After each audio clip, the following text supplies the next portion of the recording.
Hey, what's up, everybody? I want to welcome you to another episode of the Dreamerspro Daily Recap, where we give you a recap of all of the hot topics that we covered that day. You can catch them in their long format and also catch it fully streaming for free on Apple Podcasts.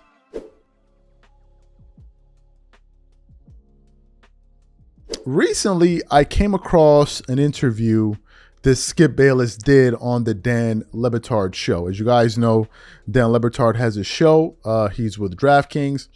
I think he got a deal about 2-3 years ago worth $50 million with DraftKings, and he's been one of the forerunners in the independent space and one of the people that's been doing it the right way and leading us here, leading us and showing us the way and how to really maximize and monetize this field here. So he brought on Skip Bayless, whom all of you know used to be at Undisputed. Then recently he got let go from the network. Then he decided to go independent. He's been doing this thing on his podcast. He's very active on Twitter. So he's kind of in the independent space going through all of the rigors of what that entails. So he goes on the show and they're talking about a range of things. They're talking about the state of sports media. They're talking about his time at ESPN and ESPN First Take. They're talking about debate TV.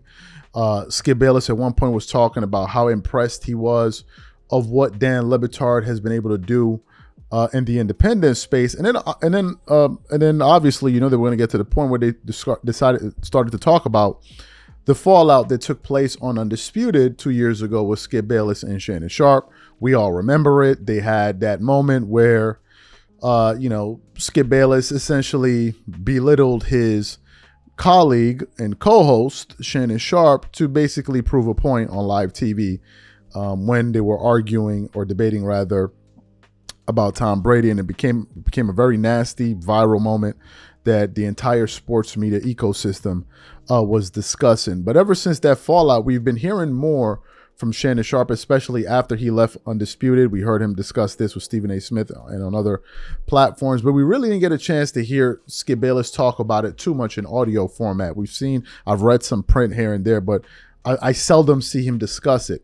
And it seems like in this particular clip that we want to share with you guys here today, it seems like Dan Le Batard, and I got to give him credit, Dan Le Batard, he doesn't mess around when it comes to asking questions. He doesn't beat around the bush. He's very direct. He asks very tough questions in a very nice way, but he still gets his point across. And essentially in this clip, he basically checks Skip Bayless to his face over that nasty exchange that took place on television, and Skip tried to kind of clean it up, and then Dan doubled down like, no, but you kind of embarrassed your partner. And I thought it was a great piece of content worth sharing with the audience. But before we get into this exchange here, today's video is brought to you by our sponsor, Game Time. With only 4 months left until the end of the year, I look forward to creating special moments with family and friends by attending various theaters, shows, plays, and sporting events. And when it comes time for me to look for tickets, I absolutely love to use Game Time. Game Time is one of the most reliable marketplaces for last-minute tickets to the most popular events in sports, music, and theater in more than 60 cities across the United States and Canada. Game Time saves me money, time, and peace of mind, so I don't have to sort through thousands of tickets looking for the best prices or worry about whether or not if they're authentic or whether if I'm going to receive them on time. Game Time Picks, one of my favorite Game Time tools, analyzes thousands of tickets for all of your favorite events near your location and finds you the best possible deal so you don't have to. For example, I'm looking forward to this upcoming concert at Madison Square Garden of one of my favorite composers, Hans Zimmer. Here I can select the all-in price to see the total ticket price up front, no hidden fees. And now I can sort through the best possible deals I can find. I can choose the cheapest deals, the great deal, or the amazing deal. Once you select the ticket you want, you can use their panoramic seat view to ensure you know exactly what you're getting before you buy. And if you're like me and always make plans at the last minute, you can grab tickets up to 90 minutes after the event has started. So take the guesswork out of buying tickets with Game Time. Download the app, create an account, and use code CLNS for $20 off your first purchase. Again, create an account and use redeem code CLNS for $20 off. And remember, whenever you support this sponsor, you're supporting this channel. Thank you. So what we want to do now is want to play this exchange for you guys here. I want you guys to listen to it in its entirety, and then want to come back and react to this back and forth. Take a listen to these gentlemen here. Well, that was my choice. They wanted to do a proper goodbye. I just didn't want to do it because I wasn't retiring. I was starting. I felt like I was just beginning because I knew I was going into a scary space. But I had been planning that for at least a year because my deal was about to run out. And if you ask about regrets, I do regret that Shannon got pushed out before I left because I wanted to finish our concurrent contracts with a year to go, and then we could go our separate ways. And I figured we would because he was starting to have success in this space with his podcast while he was still at FS1. And I love working with Shannon, but we only had one clash one day for one flashpoint moment that I think I didn't really understand where he was coming from, but we sat down after the show with our boss presiding. I should tell the people, this was when you said to him, you reduced his career in front of people, comparing it to Tom Brady and saying, well, you want to talk about, what was your word about pitchfork and torch? He was pitchforking and torching Tom Brady. And I'm like, Shannon, he only won 7 Super Bowls. I know you won 3, but he was the quarterback who won 7, should have won 8. Belichick stole one from him, wouldn't play Malcolm Butler against the Eagles. I still don't get that. Gave up 41 points to Nick Foles. Okay, so Brady should have won that. All he did was throw for a record 505 yards in that game, all-time playoff record. The point is that Shannon was so hard on Tom that I finally said, come on, man. He's way up here. And Shannon's saying, took his glasses off. Do you know I'm in the hall? I got it, but you're not in this guy's universe because I told him nobody's in that universe. But it was disrespectful to tell him to put his glasses back on. Forgive me, I interrupted your story. You get together with your boss. It wasn't disrespectful because we didn't need to go there. Just put your glasses back on and let's continue because I told you early on, as I'd shown Shannon from day one, my favorite line was, no punches pulled, but none thrown. We can't. If we get to the point we're going to throw punches across the table, they're all going to turn it off because nobody wants to watch that. They want to watch heated. They don't want to watch anger. Pure, unadulterated. Let's throw punches. Passion, anger. not rage. Yeah. There you go. Thank you. You're the wordsmith, right? So that was our only moment. And look, we're very different than Stephen A. and I because Shannon and I went after it every day. We were competing because he played and I didn't, but I do know football and I'll go toe-to-toe with him on X's and O's or whatever he wants to go with because I worked hard at learning the game that he played. And I don't know about you, but over time, I often found that the people who played the game at the highest level didn't know the game as well as people who had to overachieve to play the game at a successful level. So what happened to Michael Jordan when he became the program builder, the team runner in Charlotte? He was the worst GM in the history of basketball. So the greatest player ever in any sport was the worst GM in the history of basketball. And it wasn't even close because it was an 8-year disaster. Okay. So you heard what they had to say. Here are my thoughts on this. I think Skip was trying to act like as if what he did wasn't foul. Skip was trying to say, well, it was within the bounds of debate. And he said that whenever he's debating these topics, he doesn't take things personal. There are no personal. What did he say? He said, no punches pulled, but no punches thrown, right? As a way to say, let's not cross the line. Let's not get personal. But let's still go at each other. And even if we do go at each other, we understand that none of this is personal. We're just arguing a particular topic and we're not arguing one another and taking personal shots at one another. I understand that. But if I'm being honest with you, in that clip, I think we all can agree this Skip personalized it. Why? Because they were discussing something that had no connection to either of them. They're talking about the play of Tom Brady on the football field. So Skip now saying or personalizing it and saying, oh, you're saying this because you're jealous, because you couldn't play as long as he did, and therefore you're jealous of him and you're no Tom Brady. But what does this have to do with the debate? Why are you attacking his credentials and his character by basically saying he's jealous when you're just talking sports. So there's no way for Skip to kind of live that down and say, oh, no. I don't understand why Shannon Sharpe reacted the way that he did. I don't get why he took it to that extent. No, you understand what you did. You know you crossed the line. You know you crossed the line.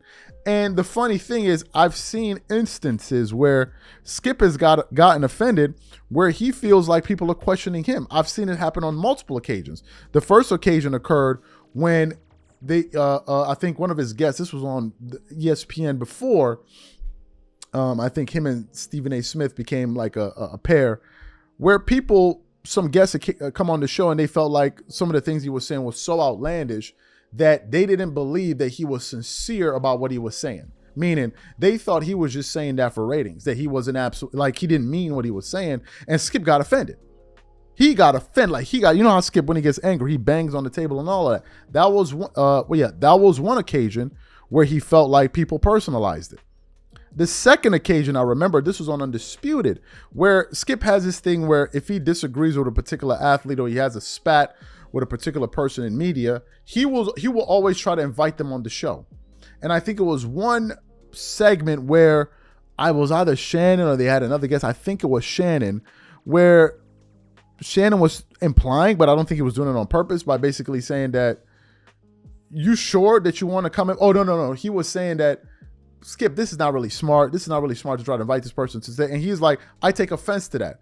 I take offense to the fact that you think I'm afraid of him, right? Now, why would Skip react that way? Because he felt like those things and those comments were being personal. They were crossing the line. This is the very same reason Shannon Sharpe felt the way that he felt. So for Skip to try to act like, oh no, I don't understand what happened and this and that, he knows what happened. But what I also believe about Skip is that Skip is 72 years old. Right? And people that are in their 50s, 60s, 70s, they're set in their ways, man.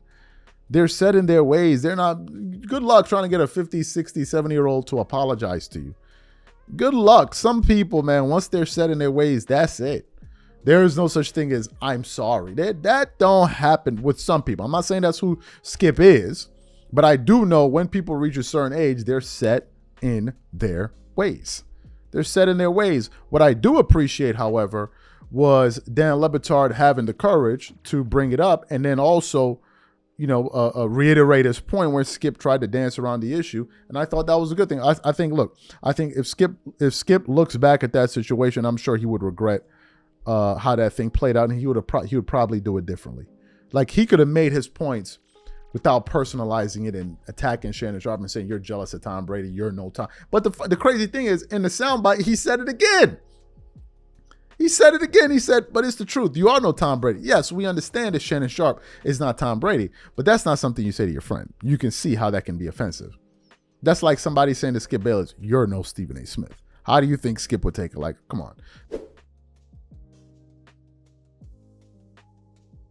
The NBA season is underway. I believe we are about to conclude our second week of the season. Starting the season, they had the marquee games. It was the Celtics versus the Knicks.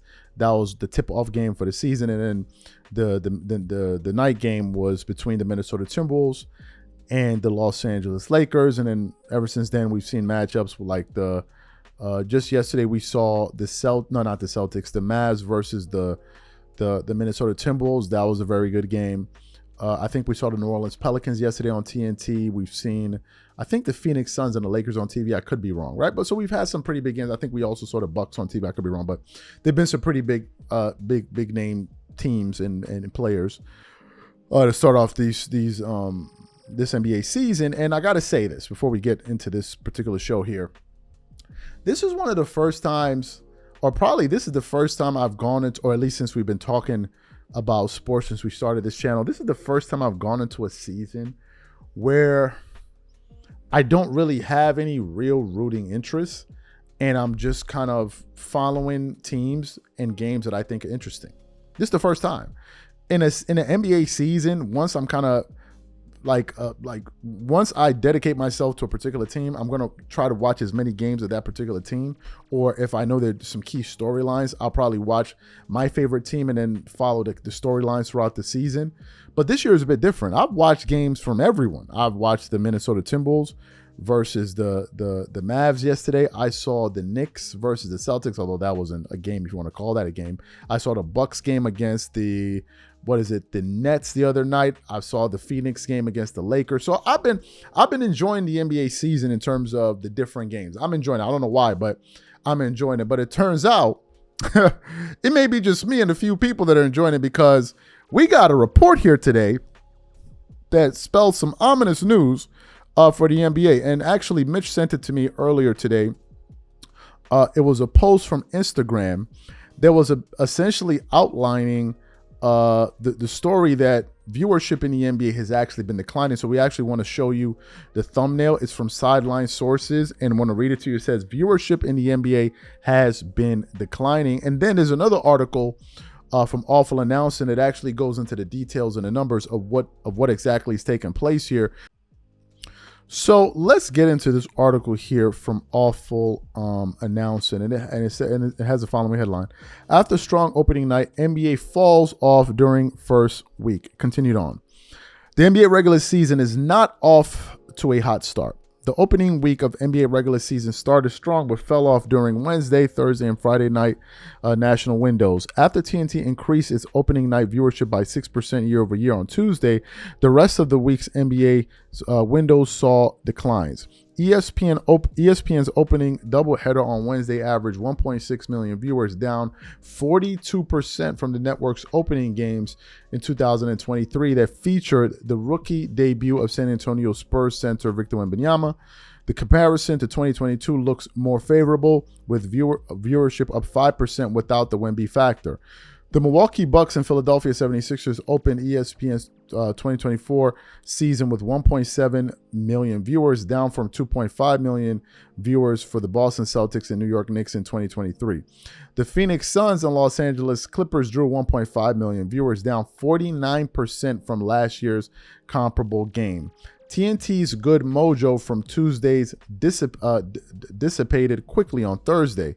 Viewership for San Antonio Spurs and Dallas Mavericks declined 29% over last year's comparable window, capturing an audience of just 1.45 million viewers versus 2 million last season. On Friday, ESPN's coverage of the Indiana Pacers and New York Knicks drew just 830,000 viewers. The game averaged fewer viewers than Louisville-Boston college football game on ESPN2 that same night. Of course, the game went directly against Game 1 of the World Series between the New York Yankees and Los Angeles Dodgers. Viewership data for the Phoenix Suns-Los Angeles Lakers nightcap was not immediately available. No doubt the NBA would have liked to get off to a better start, but viewership this early in the season is small potatoes. The NBA should be in good shape from a viewership perspective this year after announcing all 5 Christmas Day games will be simulcast on ABC. That alone should help boost regular season viewership versus last year when only 2 of 5 games were simulcast. So you heard what this report had to say there, that the numbers are down. People are not watching as much as they used to. And I read through some of the comments, for instance, on that post that Mitch sent to us here from Sideline Sources. And some people brought up a good point. Does this capture streaming numbers, right? Does this capture streaming numbers? And I think that's a good thing. I mean, that's a good question, excuse me. I don't know this, right? This article didn't allude to that, and no one knows the streaming numbers. For example, I had HBO Max at one point, and there I could watch some NBA games, right? But if you're subscribed to HBO Max, I don't know how, and maybe there is a metric that measures this. I don't know how they're able to track. Like, for instance, if you're paying $15 a month and you're watching an NBA game, let's say on Tuesday, but then maybe you decide to watch a movie as well. I don't know how I don't know if they can track individual viewers at an individual time watching an individual particular thing and then give that data to the NBA and then to their sponsors and all of that and say, these are the amount of people that we have watching. I don't know, right? I don't know how that works. Streaming seems to be a totally different business model altogether. So I don't understand how it works. I don't have the data on that. So I don't know if any of that has to do with the numbers that we're seeing now. No idea whatsoever. I'm someone that watches basketball games on NBA.com, right? That's why I watch all my games, and I get to watch all the games. I watch every single game I can watch. Games that are on TNT, I can watch them. As a matter of fact, the TNT game yesterday that I saw it on NBA.com because I paid for the year subscription, which costs what I think now it's $110. It was up $10 from the year prior. So that's why I watched the game. So these numbers, I don't know where it's coming from, but we do know that the NBA just signed a $77 billion 10-year deal. So the revenue must be coming from somewhere else.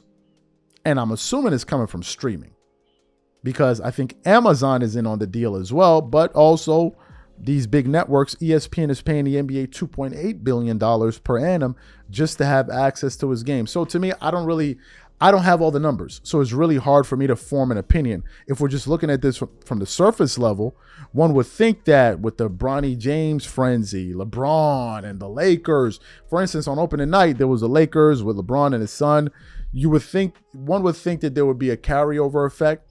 So there's that. But another thing could be that maybe the other thing could be that maybe an issue is that it's possible is that maybe what we're seeing is the NBA is kind of going through a transition period where they're now trying to market other stars versus the big names that we're used to seeing in the past, which is Kevin Durant, Stephen Curry, and LeBron James. Those were like the go-to guys for the NBA when they wanted ratings. But now you're seeing them trying to push guys like Victor Wembanyama. The Pelicans, Zion was on TV yesterday. You have, Anthony Edwards. He's been on 2 national games thus far. He was on opening night versus the Lakers. And yesterday he was on a TNT game against the Dallas Mavericks. So I don't know, right? I don't know. Maybe there's some people that have more information than me watching this show right now. So